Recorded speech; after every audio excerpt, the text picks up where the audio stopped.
The sound ripped through the morning like metal tearing bone. Caleb Hart froze in his kitchen, coffee halfway to his mouth. The grinding scream came again from the yard next door. 7 o'clock. Saturday. The kind of hour meant for quiet air and steady breathing, not violence against landscaping equipment. He stepped to the window and pulled the curtain aside. His lawn sat calm and precise beneath the early sun. Clean edges, straight stone borders, grass cut even as velvet. He built peace for a living. His company, Heart and Timber, shaped yards into places people could breathe. Next door looked like war. A woman in a white shirt and black skirt shoved an old red mower straight into a bed of decorative rocks. The machine bucked and shrieked. Smoke curled up blue and bitter. She didn't look embarrassed. She looked furious. Caleb stared longer than he meant to. The mower died with a cough. Silence settled heavy between the houses. The woman straightened and wiped her wrist across her forehead, leaving a dark streak of grease on her skin. Then she looked up, right at him. "You're staring again," she called across the fence. "Do you do that for fun?" Caleb didn't move. Maybe the problem wasn't the rocks. Maybe it was that he couldn't seem to look away. And he wasn't sure why. Her name was Harper Lane. She'd moved into the empty house 3 weeks earlier, and in that short time she had managed to offend half of Red Brook Hollow. The lawn was first. The noise, second. The way she ignored the neighborhood group chat entirely came in third. Caleb slid open his patio door and stepped into the warm air. It smelled like crushed weeds and bad gasoline. "You're going to break the blade," he said. She leaned against the mower handle and squinted at him through loose strands of dark hair. "It's already broken." "You're mowing rocks." "I'm blending textures." "You're committing a crime." Her mouth curved slowly. "You're the most annoying neighbor on this street. Has anyone told you that?" "I'm a landscape contractor," he replied evenly. "I don't judge people. I judge technique." She walked closer to the fence. From here he could see grass stuck to her knee and the faint flush at her throat. "You watch me a lot for someone who doesn't judge," she said, voice lower now. "I catch you every time." The words landed harder than they should have. "I'm watching the yard," he said. "Sure you are." Before he could answer, tires crunched on her driveway. Caleb closed his eyes for a second. Mrs. Darlene Whitaker stepped out of a silver sedan like she owned the sun itself. HOA president, professional critic. Clipboard tucked to her chest. "Miss Lane," Whitaker called sharply, "I received a complaint regarding machinery noise before 8 a.m. Harper glanced at Caleb, eyebrows lifting. He raised both hands. "Wasn't me." Whitaker's eyes skimmed the yard with open disapproval, patchy grass, weeds climbing the porch, shrubs swallowing the walkway. "You have 48 hours to bring this property into compliance," she said. "Fines begin Monday." She handed Harper a pink notice. Then she turned to Caleb. "And Mr. Hart, I trust your commercial vehicle remains properly stored." Quote, "It's in my garage," he replied calmly. "See that it stays there." The sedan rolled away, leaving dust and silence. Harper stared at the pink paper. The fight drained out of her face.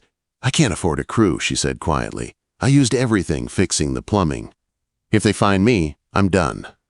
Caleb looked at the jungle of weeds. 4 hours of work, maybe less. He also remembered his rule. Don't get involved with neighbors. "Good luck," he said, already turning back toward his house. "Wait." Her voice stopped him. It wasn't sharp anymore. "There's a tree in the back," she said. "It leans toward your garage." He paused. "Define lean." She waved him through the side gate. The backyard was worse than the front. Waist-high weeds, broken patio stones, and an old oak near the fence. Heavy trunks split into 2 stems pulling away from each other. The root plate was lifting. Caleb stepped closer, palm against rough bark. "You were going to climb this?" he asked. "I thought about cutting the big branch." "That branch is hanging over a power line." She folded her arms. "I'm agile. That's not how physics works." He studied the canopy. The tree wasn't rotten, just unbalanced. "It doesn't need to be cut down," he said. "It needs a support cable and crown work." In English, "If you touch it, you die. If I fix it, it lives." She hesitated. How much? Quote, 1,200. She flinched. I have 0, she said, unless you accept instant noodles as payment. Caleb looked at her more carefully this time. Trade, he said, her brow furrowed. For what? My business needs a rebrand. Logo, website header, clean design. You're a graphic designer, right? Her chin lifted slightly. Yes. I fix your yard and brace the tree. You rebuild Heart and Timber's image. She stared at him for a long second. That's a lot of work, she said. So is saving a house. Silence stretched. Then she stepped forward and held out her hand over the fence. Deal, she said, but you have to stop staring at me like I'm chaos in human form. He took her hand. Her grip was strong despite the grease. Stop being chaos, he replied. I'll stop looking. Quote. She smiled slowly. Liar. By Sunday morning, his trailer was backed into her driveway at 8 sharp. Neighbors suddenly appeared with dogs and fake yard chores. Caleb worked in straight, clean lines. The mower hummed deep and steady. Nothing like the tortured scream from the day before. He edged the walkways, carved sharp borders, fed thin patches with seed and compost. Every time he glanced up, Harper sat on the porch steps sketching. Stop moving, she called. I'm mowing. I'm studying my client. I hired you for a logo, not my jawline. She grinned. Your jawline is part of the brand. By noon, the yard looked different, calmer, balanced. It bothered him how proud he felt. When he shut down the trailer gate, she walked toward him holding 2 glasses of lemonade. First payment, she said. Their fingers brushed when he took the glass. A small spark. You disrupt this street, he told her. She tilted her head. Do I disrupt you? He should have lied. Yes, he said instead. That night he lay awake longer than usual, staring at his ceiling, listening to the quiet house he had built so carefully. Next door, her porch light glowed late. And for the first time since she moved in, his sanctuary didn't feel complete. It felt like it was missing something he hadn't known he needed. By Monday morning, he was already planning how to brace her tree before the next storm rolled in. He just didn't know yet that the storm wouldn't wait. By Tuesday, their trade no longer felt simple. Caleb told himself it was business. Soil for sketches, gravel for graphics, clean lines for clean fonts. But business didn't usually involve lemonade at sunset or someone remembering how you took your coffee. He was resetting stones along Harper's walkway when she stepped outside, barefoot, laptop tucked under her arm. I sent you 3 logo drafts, she said. I saw them. And? He stood, brushing dirt from his hands. The oak icon inside the H is strong. Her eyes lit. You notice that? I notice things. She smirked. Yeah, you do. The new logo sat open on her screen. Strong lettering, deep green, slate gray. Simple and steady. It looked like his work felt solid without shouting. It's good, he said quietly. I know, she replied, softer than before. The rhythm of the week settled into something easy. He worked his jobs during the day. She worked remote for clients in other cities. At night, he'd find new drafts in his inbox, cleaner layouts, sharper fonts, no pine trees, no clip art. On Thursday evening, he was packing tools when he saw her struggling down her driveway with a huge cardboard box. Stop, he called, before you break your spine. It's a bookshelf, she puffed. It weighs more than I do. He lifted it easily and carried it inside. Her living room smelled like fresh paint and coffee. Art leaned against the walls. Half-open boxes sat everywhere. It looked like a life still deciding where it belonged. You have a drill? He asked. I have optimism. Not enough. 10 minutes later, the shelf stood straight and solid. You're really handy, she said quietly. It's leverage. No, she said. It's care. Quote. He looked at her then. Really looked. There were faint shadows under her eyes. You're tired. Big client, she said. Big deadline. Go sleep. I can't. You can. She hesitated. Then she nodded and disappeared down the hall. A minute later, her bedroom light went off. Caleb stood in her kitchen holding flattened cardboard, struck by how strange it felt to be trusted inside someone's house while they slept. He told himself it meant nothing. The cease and desist notice arrived 2 days later. 3 sharp knocks. A man in a cheap suit handed Harper a thick envelope and walked away without meeting her eyes. They opened it together at her kitchen island. Her face drained of color. "What is it?" Caleb asked. "Zoning violation," she whispered. Triggered by HOA complaint. He took the papers, his truck, his plate number, dates and times, frequent commercial presence, operating business in residential zone. His stomach dropped. "They think you're running Heart and Timber out of your driveway," he said slowly. "Through me." Quote, "If this sticks," she said, voice shaking, "I lose the house." "If this sticks," he answered, "I lose my license." The room felt smaller. "We have to stop," he said. She looked at him like he'd slapped her. "Stop what?" "Me coming over. The truck. Everything casual until the hearing Friday. We need distance." Her jaw tightened. Distance. It's strategy. It's fear. It's protecting what we built. "And what about what I'm building?" she shot back. "You pull back the second it gets messy." "That's not fair." "It's accurate." The words hung there. He saw hurt flash across her face, quick and sharp. Then she turned and walked down the hall. The bedroom door closed softly. Not a slam. Worse. He went home. For the first time, his perfect yard felt cold. They didn't speak for 2 days. He saw her car leave in the morning. He saw her office light glow late at night. He kept his truck in the garage and went inside through the side door, pretending not to look. Wednesday evening, the sky turned an ugly purple.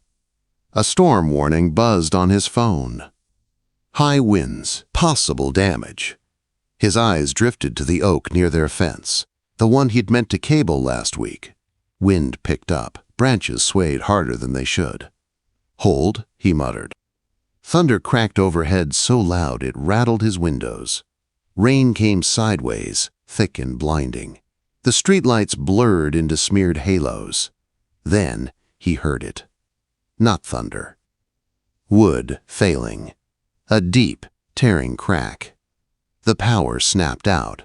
Darkness swallowed the street. Caleb didn't think. He grabbed his rain jacket and chainsaw from the garage and ran.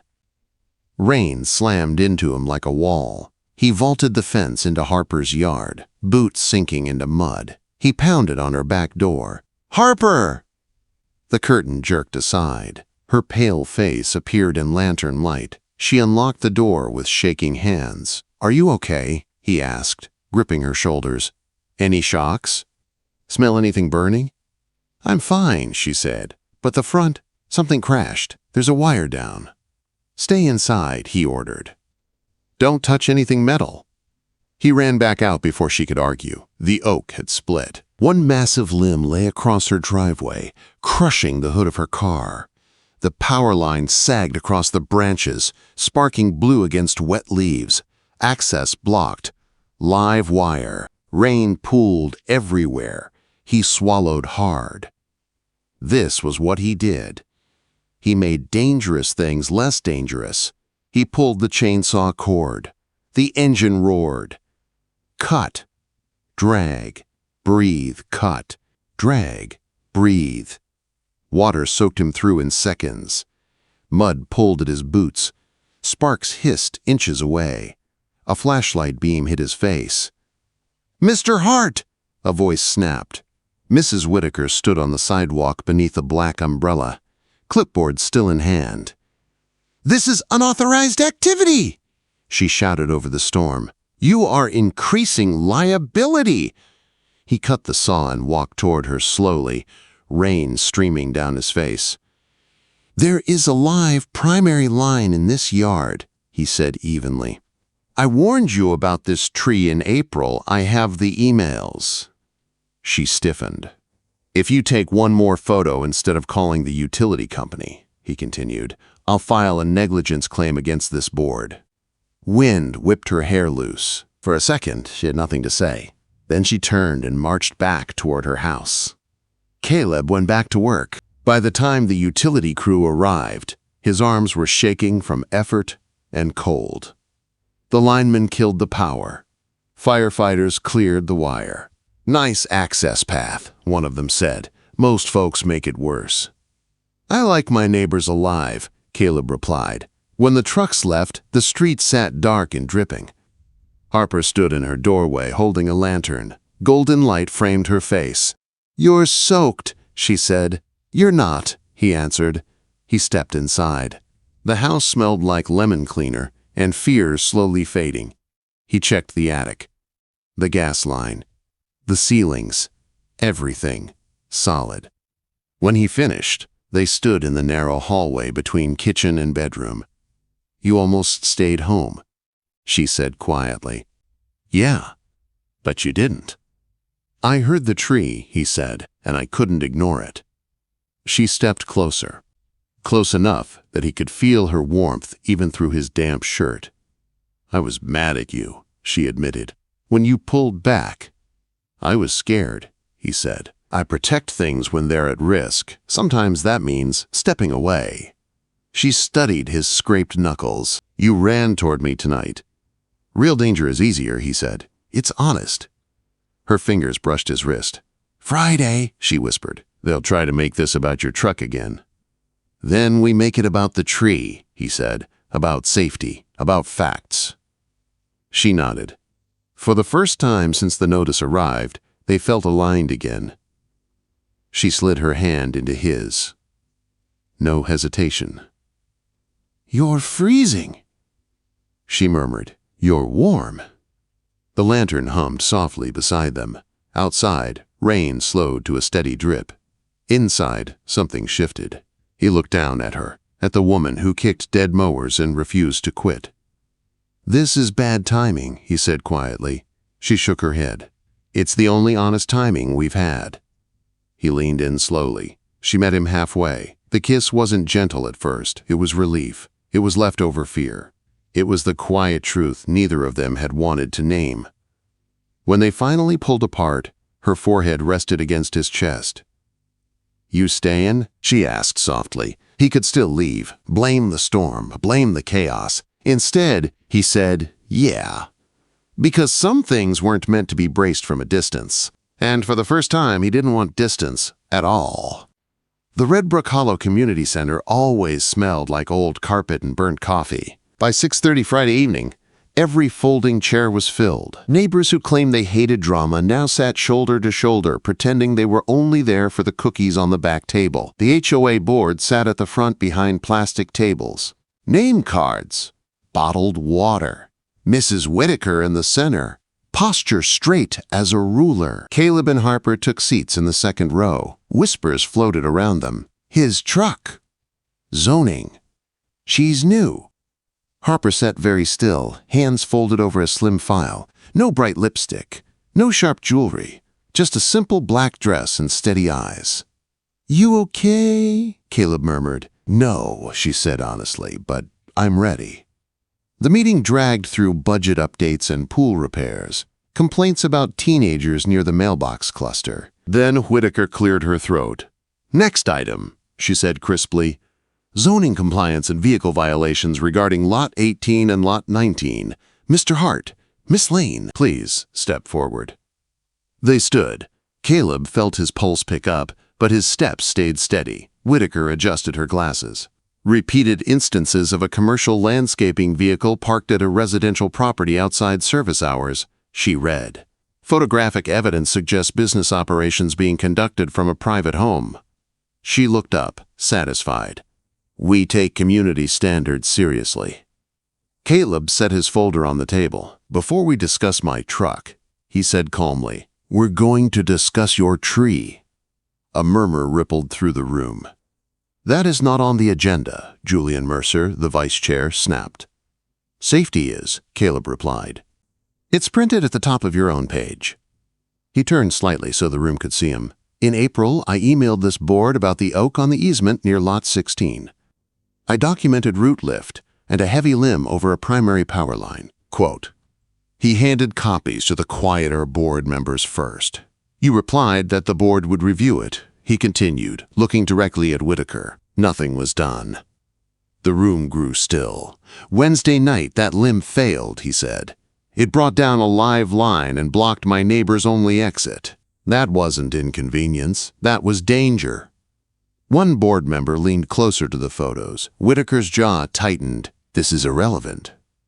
It's exactly relevant, another board member interrupted quietly. We received those emails. Caleb nodded once. You want to talk about my truck? Fine.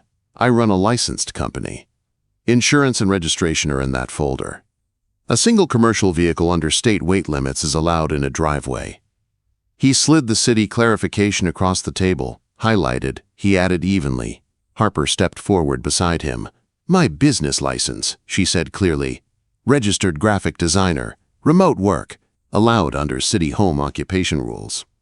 She laid down printed invoices. There is no illegal yard depot, she said. There is no hidden cash. There is a neighbor who helped me fix a storm hazard. Her voice didn't shake. He showed up when the line came down, she continued, while photos were being taken. A low murmur moved through the chairs. A woman in the back raised her hand.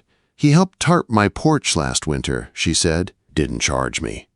Another neighbor spoke. He edged my sidewalk because it looked wrong. Didn't ask for money. And he helped us find our dog in the rain, someone else added.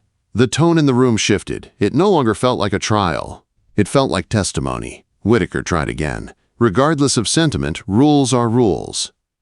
Negligence is negligence, the board member with glasses said quietly. We ignored a safety report. Silence dropped heavy. Caleb let it sit.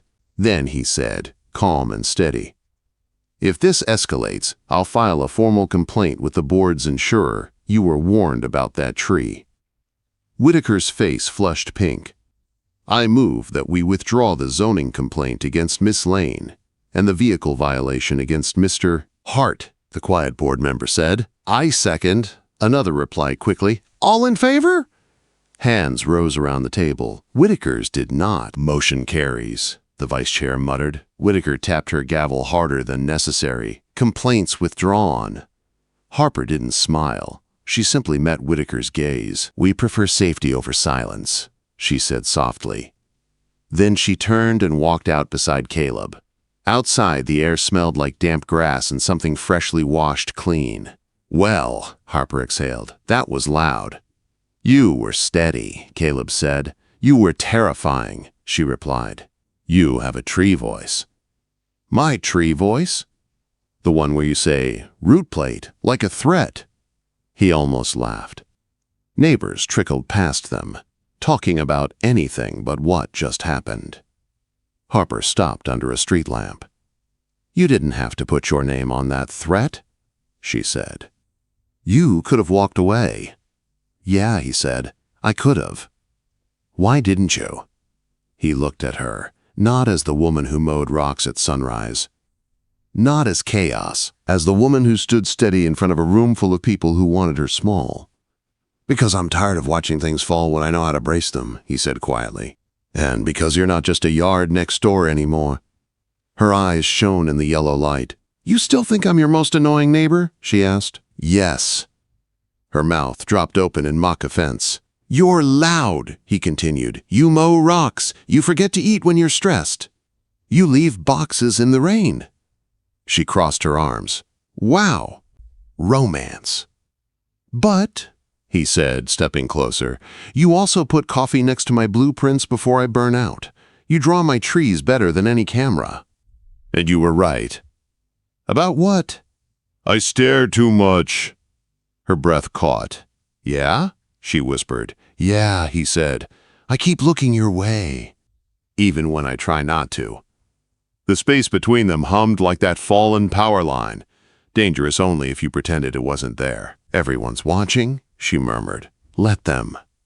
She hooked 2 fingers into the front of his shirt and tugged gently. He bent his head and kissed her. This one wasn't rushed by storm or fear. It was steady, chosen.